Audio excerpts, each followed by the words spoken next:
окуйт да булар. Ну, ассаламу алейкум, урматтуу туугандар. Муну кладбище каяк эле?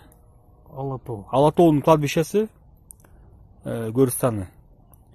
Катуу жамгырдан кийин монтип ачылып калыптыр кээ бир Көрүстандар.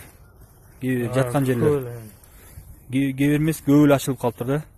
Ошондуктан кимдериңердин туугандарыңар биякта болсо келип эметип койгула, карап койгула.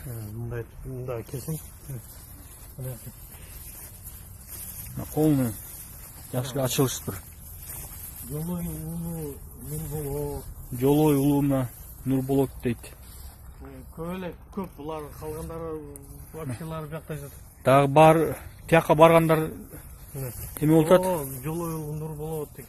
Аларды көрсөтсөң, Бияктыкы ачылып калыптыр. Ошондуктан